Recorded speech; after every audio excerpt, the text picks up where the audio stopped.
বিলোনিয়াতে ব্যাঙের ছাতার মতো গজিয়ে উঠেছে মাইক্রো ফাইন্যান্স কোম্পানি। সাধারণ জনগণ বিভিন্ন ব্যাংকের দরজায় ঋণ নিতে গিয়ে বিভিন্ন সমস্যার সম্মুখীন হয়ে এই ফাইন্যান্স কোম্পানির দিকে পা বাড়িয়ে দেয়। কিন্তু গজিয়ে ওঠা মাইক্রো ফাইন্যান্স কোম্পানিতে গেলে ভোটার কার্ড ও আধার কার্ড জমা দেওয়ার পর অতি সহজে ঋণ গ্রহীতারা ঋণ পেয়ে যায়। তারপরে শুরু হয় ঋণ গ্রহীতাদের কাছ থেকে ঋণ নেওয়ার জন্য মাইক্রো ফাইন্যান্স কোম্পানির কর্মীদের উৎপাত। ঋণ গ্রহীতারা 1 মাস ঋণ দিতে না পারলে মাইক্রো ফাইন্যান্স কোম্পানির কর্মকর্তাদের পক্ষ থেকে শুরু হয়ে যায় মানসিক অত্যাচার। এরপর ঋণ গ্রহীতারা ব্যতিব্রস্ত হয়ে আত্মহত্যার পথ বেছে নেয়। ফাইন্যান্স কোম্পানির কাছ থেকে ঋণ নিয়ে ঋণ গ্রহীতাদের আত্মহত্যার ঘটনা নেহাত কম নয়। 1 মাসের মাইক্রো ফাইন্যান্স কোম্পানির ঋণের টাকা দিতে না পারায় এক হতদরিদ্র রঞ্জিত রুদ্রপালের ঘরের দরজা তালা ঝুলিয়ে দিল এক মাইক্রো ফাইন্যান্স কোম্পানির 2 কর্মী। এই ঘটনা ঘটেছে বৃহস্পতিবার সকালে বিলোনিয়া থানাধীন চিত্তামারা নাথপাড়াতে।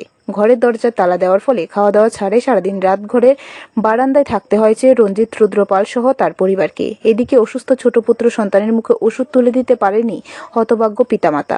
এছাড়া বড় মেয়ের লেখাপড়া বন্ধ হয়ে গেল ঘরের দরজায় তালা থাকাতে। হতভাগ্য পিতামাতা লোক লজ্জার ভয়ে কাউকে কিছু না জানিয়ে চোখের জলে ঘরের বারান্দায় পড়ে রইল। ঘটনা জানাজানি হতেই ছি রবের পাশাপাশি ক্ষোভ উগরে দিয়েছে শুভবুদ্ধি জনগণ মাইক্রো ফাইন্যান্স কোম্পানির বিরুদ্ধে। এই মাইক্রো ফাইন্যান্স কোম্পানির নাম বেদিকা ক্রেডিট ক্যাপিটাল লিমিটেড।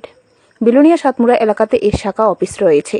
এই ঘটনা মহকুমা প্রশাসনের নজরে আসতে শাখা অফিস পরিদর্শন করেন মহকুমা প্রশাসনের পক্ষ থেকে।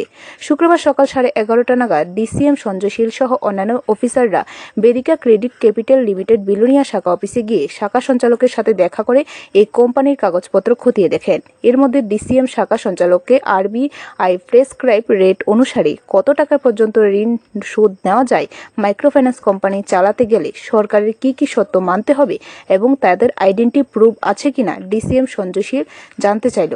কিন্তু কোনো সদুত্তর দিতে পারেননি শাখা সঞ্চালক সহ কোম্পানির ঋণ আদায়কারী 2 কর্মী। পাশাপাশি ট্রেড লাইসেন্স দেখাতে পারেননি শাখা সঞ্চালক।